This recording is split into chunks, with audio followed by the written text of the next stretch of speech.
The one thing I guess that I did versus many other realtors is... So the big question is, what are top agents doing to absolutely crush it in real estate? To get the answers, we interview the top real estate agents to learn their secrets to success. If you would like one-on-one access to over 26 of the top agents in the country to help you scale your business, then head over to eliteagentsecrets.com/partner, or you can just click the link in the description below. My name is Andrew Dunn. And my name is Peter Michael. Welcome to Elite Agent Secrets. So all of this kind of ties into your second topic. Speaking of books, your second topic is about educating yourself. So this is something I think all of us on the show are probably pretty big on, considering we've been coach, we coach. I love reading books. I love educating myself in every way I can. But unpack for us why your second secret to success is educating yourself. Yeah, so let's go back to the scene we set up. You're at an open house and somebody walks in, their kid's hanging on them, and you're trying to think, how can I give these people value? If you don't know what you're talking about, then that conversation is going to stall at 10 seconds in. So a huge piece of my early years, and I mean still of course now, but a huge piece of the early years was I dove into my states or two states contracts. I mean, I don't know what states you guys, our state, our contract's like 14 pages, the agreement of sale. That's the whole job, is 14 pages. And I would bet you maybe, 9 out of 10 realtors have never read it. They know the highlights, but they've never read it. 14 pages, come on, that's not hard homework. So, reading the agreement of sale early on, understanding it. I took some coffees with some real estate attorneys to talk about the ins and outs. I mean, you have to get curious and learn all of that, and then learn about different scenarios and the addendums, and then learn about the market. There's no reason that every realtor shouldn't have an auto email every morning of their market, just hitting them with the hot sheet. And so you know what's going on. You don't have to do anything about it. Just look at it. It's just going to seep into your subconsciousness. So just being in it, being curious, educating yourself on the contract, how real estate works, educating yourself on the market. So now when you have that conversation with somebody, within, I'd say 30 seconds, they know that you know what you're talking about and you have their trust. It's not hard. You start a conversation with somebody. Oh, so how long have you been looking? X, Y, Z. Great. Did you hear about this house down the street, et cetera? And then, have you bought a home before? No, we actually haven't bought a home. Okay, so are you guys pre-approved? But also, are you familiar with the process here?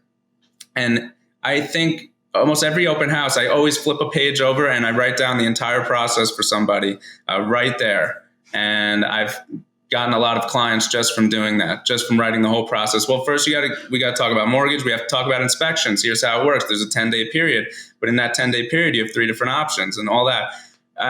Just having these conversations, they don't stall. I could talk for an hour on how real estate works with somebody. So we have to all understand that if you're not a realtor, that we know more than them, period. I don't care if somebody's bought 10 homes. If they're not in real estate, they don't know as much as us.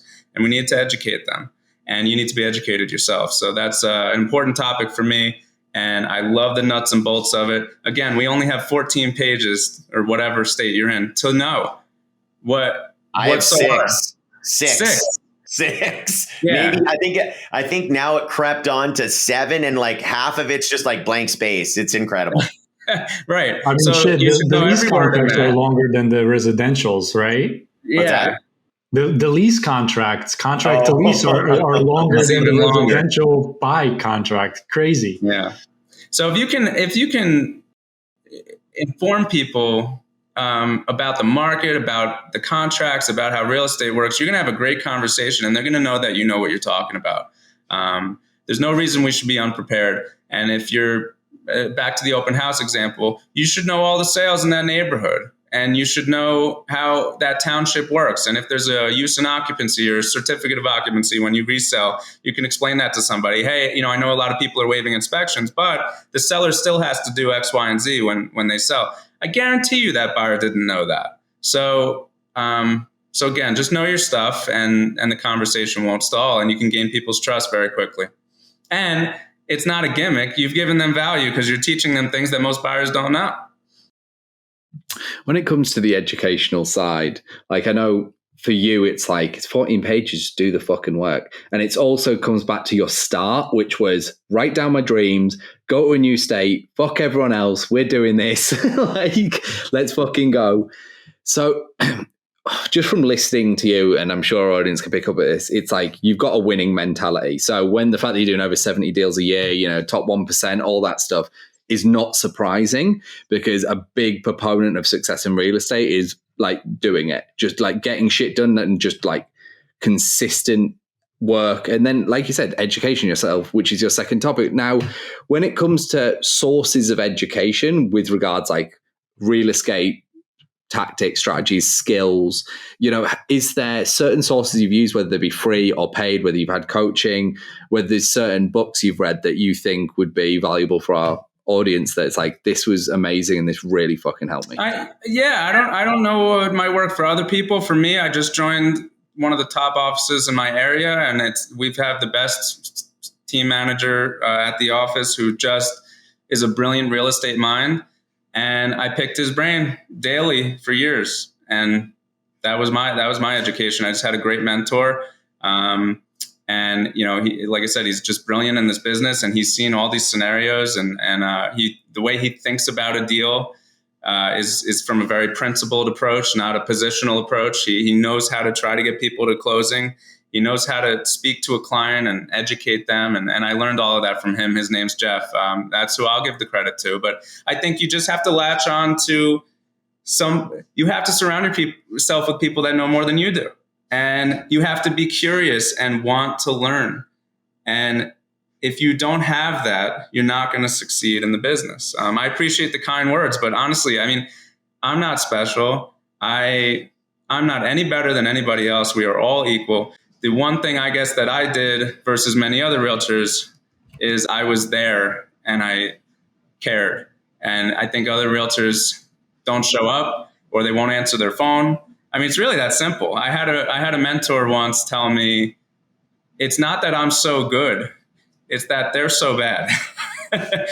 And that's really, I mean, that is the key, because how many realtors are there in the country? I think there's more realtors than houses right now for sale. So everybody's a realtor. So it's not that we're so good and everything. It's just that the rest of them don't answer their phone, don't read the contract, don't set up the hot sheet. And when they get into these conversations, they can't really give people value. So not to disparage, you know, other realtors, but I'm trying to say it's not hard. It's not hard. Hey, I just wanted to jump in here and let you know, if you would like access to over 26 of the top agents in the country to help you scale your business, then head over to eliteagentsecrets.com/partner, or you can just click the link in the description below. Now back to the show. Okay, I'm going to dive into this. Give me a second. Hold on, Brad. Before you dive in, I'll let you speak. But I know when I got licensed, the very first thing I did is harass Brad, who does over 1,250 transactions, to tell me what the fuck to do next. And he literally went down the list, so I can relate with you harassing Jeff on a daily basis, because that's exactly what I do with Brad. And honestly, this is why I've been able to excel so quickly and close as quickly on all of those deals, is because you're walking a path that somebody has already set for you, so you don't have to figure it out. You don't have to know the next step, because he does. And I just want to jump in on that one point. People think that this is so entrepreneurial that they have to reinvent the wheel and come up with their own way to do real estate. You don't. There's a system here. That's why actually real estate is, I believe, the best career in the world, because you have an entrepreneurial spirit. You can build your own brand and your own business, but there's a path, there's an office, there's a structure to it. It's an amazing hybrid of entrepreneurial and other structure. And so, yeah, I totally agree with you. Is if there's people doing it already, go talk to them and figure out what they're doing. It's not hard. Well, I think that's it in the real estate. It's R&D, right? You rip off and duplicate is a big thing that, you know, I was coached by Tom Ferry and in his organization. That's what they use all the time. It's like R&D. It's like, no, it stands for rip off and duplicate in this situation. But, you know, to give yourself, you know, credit, Andrew, and I'm going to be honest, is that like, I appreciate being humble and stuff like that. But like, you do fucking kick ass and you are better. Now I'm not saying like you're a better human being, and I believe all human lives are worth the same amount. So I don't need anybody to fucking troll me and say, Brad, no, Everybody's life is worth the exact same amount, whatever that is. But a lot of people suck. Like, and that's the thing. And it does. So like, be proud of where you're at. You're in the top 1%. And I think that when we interview some agents on here, a lot of them have the same mentality. It's like, anybody can do it. Fuck that. I coach a ton of agents. Nobody can do it.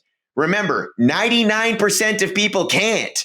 So like, if you're in the top 1%, that means that 99% of people can't do what you can do.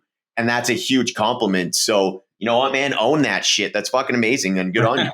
I appreciate it. I would tweak one word. It's not that 99% of people can't do it. It's that they didn't. I really feel like this can be done.